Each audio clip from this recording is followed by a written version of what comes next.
Hello दोस्तों, स्वागत है आप सभी का एक बार फिर से आपके अपने YouTube चैनल पर। मैं विशाल पराशर आज की वीडियो में एक नया चैप्टर स्टार्ट करने जा रहा हूं, जो कि है हमारा चैप्टर 4 क्लास 12 का। ठीक है, और चैप्टर का नाम है डिटर्मिनेंट्स। पीछे हमने चैप्टर 3 कंप्लीट कर लिया है, अभी हम स्टार्ट कर रहे हैं चैप्टर 4। तो सबसे पहले हम करेंगे इसका इंट्रोडक्शन फर्स्ट एक्सरसाइज का, फिर उसके बाद करेंगे हम इसकी एक्सरसाइज। तो सबसे पहले हमें ये समझना है कि डिटर्मिनेंट होता क्या है। ठीक है, उसके बाद आगे चीजों को समझेंगे। तो यहाँ पे है हमारे पास a system of algebraic equations can be expressed in the form of matrices. ये हमने पढ़ा हुआ था कि अगर हमें कोई एल्जेब्रिक इक्वेशन दे रखी है, मान लो एक ये हुई और एक ये हुई। ठीक है, ये हम इक्वेशन दे रखे हैं। इन इक्वेशन को हम मैट्रिक्स की फॉर्म में लिख सकते हैं। कैसे लिख सकते हैं? जैसे ये हमें दे रखी थी, एक ये दे रखी a1x b1y c1, और ये दे रखी थी a2x b2y equals to c। तो उसको अगर लिखना है तो इस वाली फॉर्म में हम लिख सकते हैं। ठीक है, now this system of equation has a unique solution और नॉट। अब कोई भी इक्वेशन है तो आपको एक चीज याद होगी, इसको मैं ऊपर कर ले रहा हूँ थोड़ा सा। हाँ, अब ठीक है। तो आपको एक चीज याद होगी, हमारी 9th-10th क्लास में थी, हमें दो एल्जेब्रिक इक्वेशन भी रखी है। ठीक है, और उसके बाद हम निकाल देते a1/a2 b1/b2। और अगर a1/a2 और b1/b2 आपस में बराबर नहीं होते थे तो वहां पे हमारा क्या बनता था? यूनिक सॉल्यूशन बनता था। सेम टाइप से जो मेरी ये मैट्रिक्स बन रही है, मेरी a1 a2 और b1 b2, उस वाले केस में मैं मल्टीप्लाई करता हूँ ऐसे करके, क्रॉस मल्टीप्लाई। ठीक है, और क्रॉस मल्टीप्लाई करके मेरे को मिलता है a1 b2 minus a2 b1, अगर वो जीरो के बराबर नहीं है। सेम यही वाला केस, अगर वो जीरो के बराबर नहीं है तो उस वाले केस में कैसा सॉल्यूशन बनेगा मेरा? यूनिक सॉल्यूशन बनेगा। तो यूनिक का मतलब क्या होता है? सबसे अलग। ठीक है, द नंबर a1 b2, तो जो मेरा ये a1 b2 और a2 b1 जो है, विच determines uniqueness of the solution. तो यहां से जो मेरे दोनों एल्जेब्रिक इक्वेशन से जो x की और y की वैल्यूज मिलेंगी मेरे को, वो मेरे यूनिकनेस ऑफ सॉल्यूशन को बताते हैं कि x की एक अलग वैल्यू आएगी और y की एक अलग वैल्यू आएगी। ठीक है, इस एसोसिएटेड विद द मैट्रिक्स, जब हम इसको इस मैट्रिक्स के साथ एसोसिएट करते हैं या जोड़ते हैं, और ये जो मेरा सॉल्यूशन मिलता है, इसी को हम क्या कहते हैं? डिटर्मिनेंट कहते हैं। ठीक है, यानी ये मेरी मैट्रिक्स है, इसको मैं क्रॉस मल्टीप्लाई करके सॉल्यूशन करता हूँ, और सॉल्यूशन करने के बाद जो सॉल्यूशन है मेरा जीरो के बराबर नहीं आता है, या जो भी मेरा सॉल्यूशन आता है वो मेरा क्या कहलाता है? वो मेरा कहलाता है डिटर्मिनेंट, क्योंकि वो क्या होता है? मेरा यूनिक सॉल्यूशन होता है। ठीक, यानी कि मैं कह सकता हूँ कि मेरे पास एक मैट्रिक्स है, उस मैट्रिक्स का जब मैं यूनिक सॉल्यूशन निकालूंगा तो वो मेरा क्या होगा? डिटर्मिनेंट होगा। उसको हम कहते हैं क्या? डिटर्मिनेंट ऑफ ए। अगर ए मेरी ये मैट्रिक्स है, या उसे मैं डिटर्मिनेंट ऑफ ए इस टाइप से भी रिप्रेजेंट कर सकता हूँ, या ट्रायंगल के फॉर्म में भी, या इस फॉर्म में भी, किसी भी फॉर्म में मैं इसको रिप्रेजेंट कर सकता हूँ।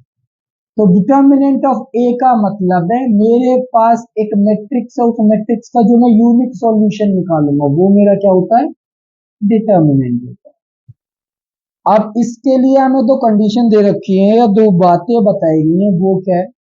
फॉर मैट्रिक्स ए, अगर हमारी कोई मैट्रिक्स ए है तो जो ये वाला मेरा फॉर्म है उसे हम पढ़ेंगे डिटर्मिनेंट ऑफ ए, ना कि मॉड्यूलस ऑफ।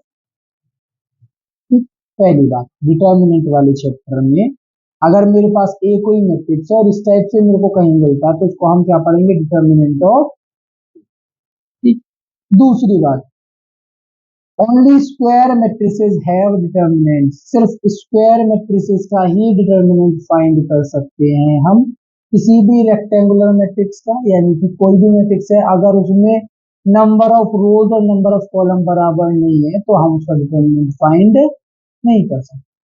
ठीक, अब determinant of a matrix of order 1। ठीक है, हमारे पास एक स्क्वायर मैट्रिक्स है जिसका ऑर्डर क्या है, उसका हमें डिटर्मिनेंट फाइंड करना है। तो उसका डिटर्मिनेंट क्या होगा?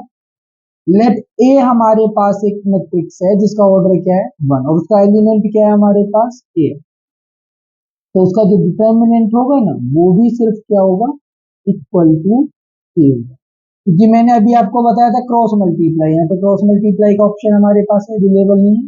तो ए हमारे पास अगर कोई 1/1 की मैट्रिक्स है तो उसका डिटर्मिनेंट भी क्या होगा, वही एलिमेंट होगा। अब determinant of a matrix of order 2, अगर कोई हमारे पास 2/2 की मैट्रिक्स है तो उस वाले केस में हम डिटर्मिनेंट कैसे फाइंड करेंगे।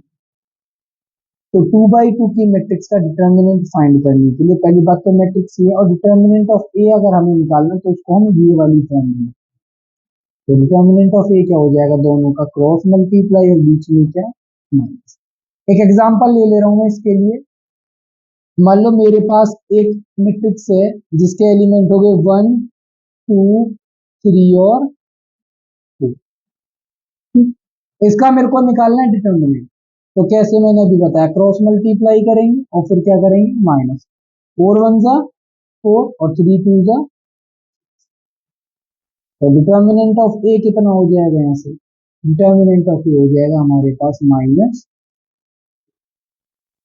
ठीक है, तो यहाँ पे अब एक ध्यान रखने वाली बात ये है कि यहाँ पे जो ये साइन है हमारा डिटर्मिनेंट का, जिसको मॉड्यूलस भी पढ़ते हैं, लेकिन यहाँ पे इस वाले चैप्टर में इस वाले साइन को हम डिटर्मिनेंट पढ़ेंगे, मॉड्यूलस नहीं पढ़ेंगे। तो यहाँ पे कंफ्यूज होने की जरूरत नहीं है कि अगर ये वाला साइन लग रहा तो ऑलवेज पॉजिटिव आएगा। डिटर्मिनेंट की जब हम वैल्यू फाइंड करेंगे तो वो पॉजिटिव भी हो सकती है और नेगेटिव भी हो सकती है। ठीक है, ऑर्डर 1 की मैट्रिक्स का भी हमने डिटर्मिनेंट फाइंड कर लिया, सेम होगा। 2/2 की मैट्रिक्स का ऑर्डर भी फाइंड कर लिया, क्रॉस मल्टीप्लाई करेंगे। अब बारी आती है हमारी 3/3 की मैट्रिक्स। ठीक है, तो determinant of a matrix of order 3 can be determined by expressing it in terms of second order determinant. यानी 3/3 की मैट्रिक्स का अगर हमें डिटर्मिनेंट फाइंड करना है तो उसके लिए पहले हमें क्या करना पड़ेगा, उसे 2/2 के फॉर्म में एक्सप्रेस करेंगे और उसके बाद वहां से हम उसका डिटर्मिनेंट फाइंड करेंगे। उसके लिए हमें क्या करना पड़ता है, पहले हम करते हैं उसको एक्सपेंशन या एक्सपेंड करते हैं। ठीक है, इसके थ्रू किसी भी रो या किसी भी कॉलम। ये मेरे पास 3/3 की मैट्रिक्स है, तो इसको मैं 6 तरीके से एक्सपेंड कर सकता हूँ। 3 रो के थ्रू और 3 कॉलम के।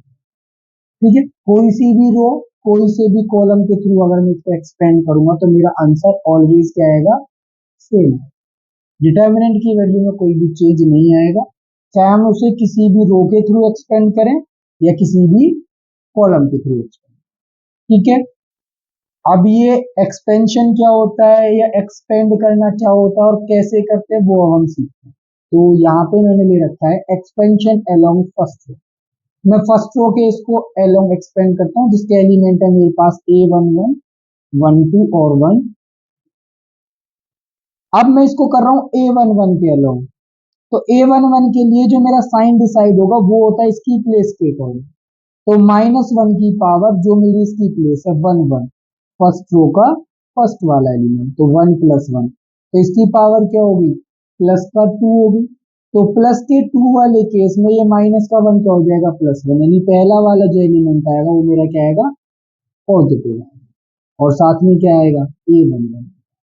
तो अब मैं A11 के अलोंग इसको एक्सपेंड कर रहा हूँ, तो मैं A11 यानी फर्स्ट रो और फर्स्ट कॉलम को हाइड कर दूंगा। तो मेरे पास क्या बच गया, ये वाला पार्ट बच गया।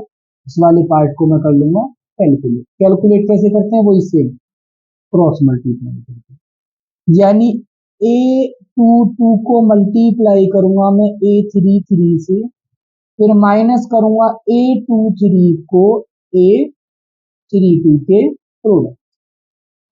ठीक है, पहला वाला मेरा पॉजिटिव, सेकंड वाला। अब देखो यहाँ पे 1 + 2 कैसी पावर होगी, ऑड पावर होगी।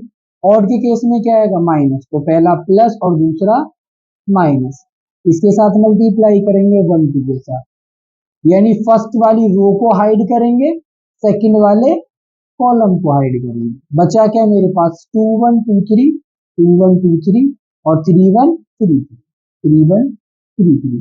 कहने का मतलब यहाँ पर ये है कि जिसके अलोंग एक्सपेंड करेंगे, ठीक है ना, उसके एक एक एलिमेंट को लेके चले जाएंगे और उसकी उसी वाली रो को और उसी वाले कॉलम को क्या करेंगे, हाइड करेंगे और बाकी के एलिमेंट्स को लिख के कैलकुलेट।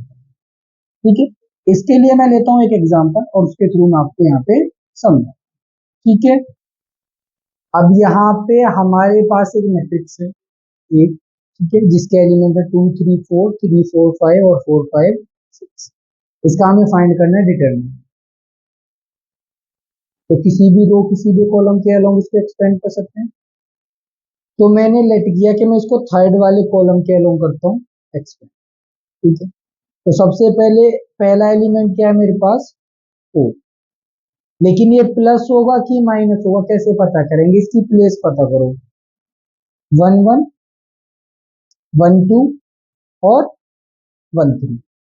ठीक है, 1 3 का मतलब क्या हो गया, और इवन पोजीशन हो गई, क्योंकि 1 और 3 क्या हो गया 4 हो गई। तो उस वाले केस में क्या हो गई, 1 + 3 4 हो गया ना, तो कैसी प्लेस होगी हमारी ये इवन प्लेस। तो 4। अब ये वाली रो ये वाले कॉलम को और ये वाली रो को कर लिया हाइड, बचा कौन मेरे पास 3 4 और 4 लिख देंगे। 3 4 और 4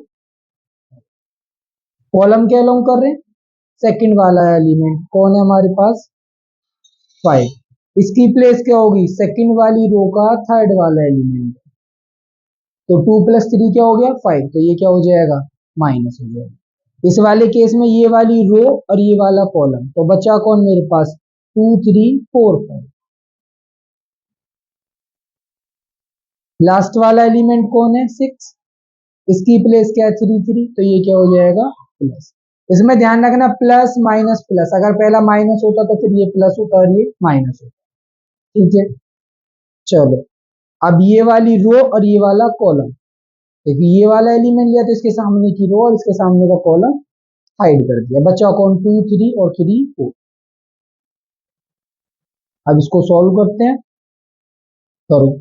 4 को रखा बाहर, 5 3 जा 15 माइनस 4 4 जा 16 माइनस 5, 5 2 जा 10 और 4 3 जा 12 प्लस 6, 4 2 जा 8 और 3 3 जा हो गया।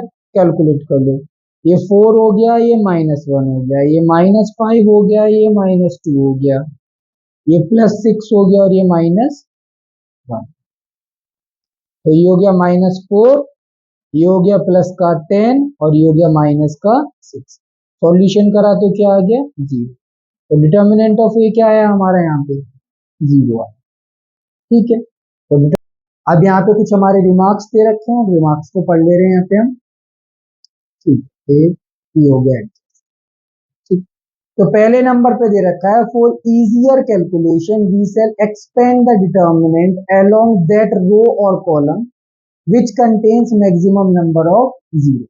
यानी अगर हमें अपनी कैलकुलेशन को इजी बनाना है तो हमें हमेशा उस वाली रो या कॉलम के अलोंग एक्सपेंड करना चाहिए जहां पे मैक्सिमम नंबर ऑफ 0 होगी। अगर 0 होंगे तो हमारे लिए कैलकुलेशन क्या हो जाएगी इजी होगी।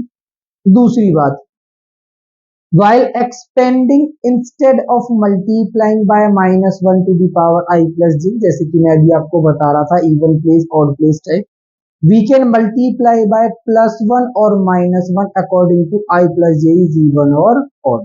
अगर I plus j even होगा तो +1 से मल्टीप्लाई कर देंगे यानी कि प्लस का साइन लगा देंगे, और अगर I plus j हमारा ऑड बनता है तो उस वाले केस में -1 से मल्टीप्लाई कर देंगे या तो -1।